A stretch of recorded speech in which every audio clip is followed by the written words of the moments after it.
It's really awesome, and it's really cool to be part of this centennial celebration.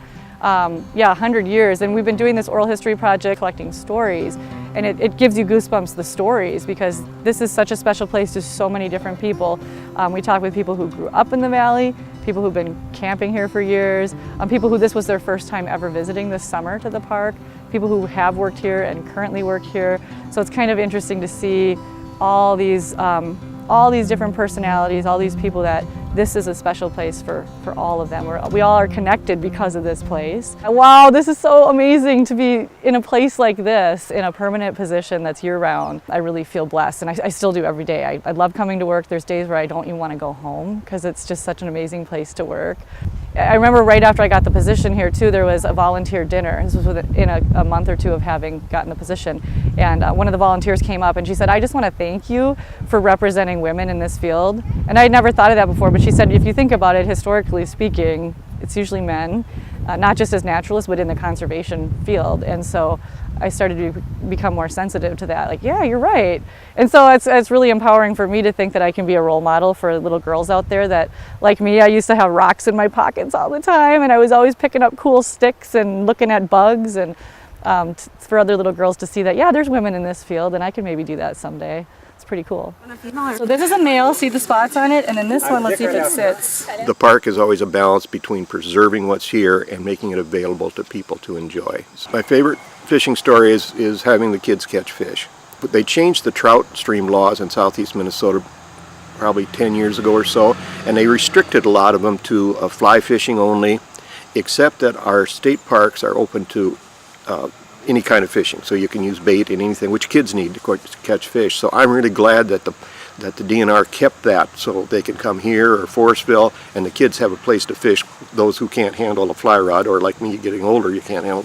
So that's a plus. That's what I remember about it.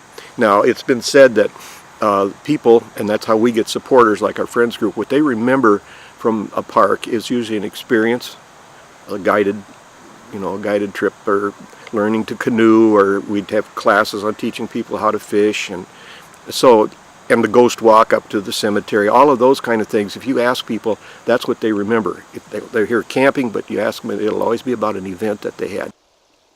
This, right where we're standing now, in the South Picnic area, this did serve in the 30s as a civilian conservation corps, so a New Deal program camp.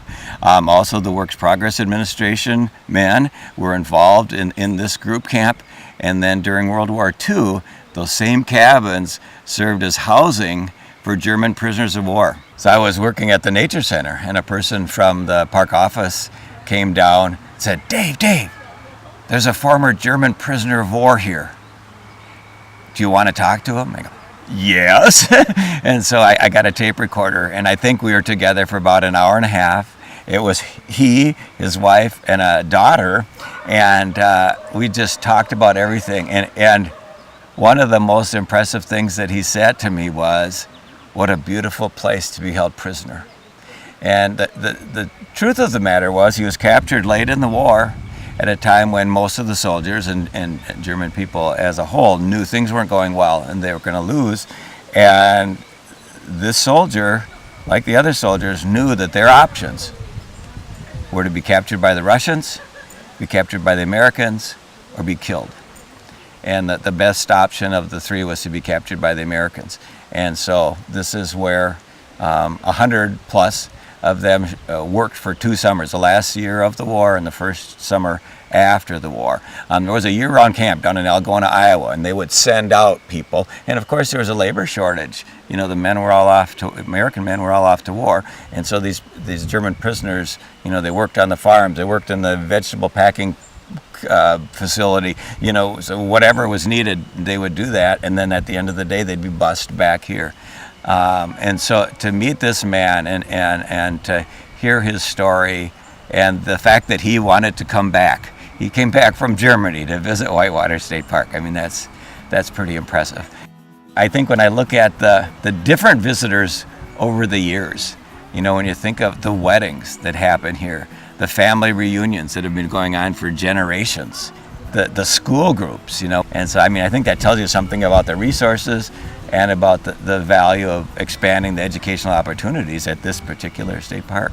It's a place that you really care about, you know, and my wife Kathy's a teacher, and so she's, you know, in her school, you know, she cares about those students and loves bumping into them. And what was really fun for me as a teacher was that I could bring my students to Whitewater State Park after we had studied the fossil unit, rocks and minerals. So when their spelling word, one of them was sedimentary rock, I could bring them here to Whitewater and we could see sedimentary rock and look for fossils. And so it makes learning real to have a place like Whitewater where you can come with your students and see, you know, what they're actually learning in the classroom.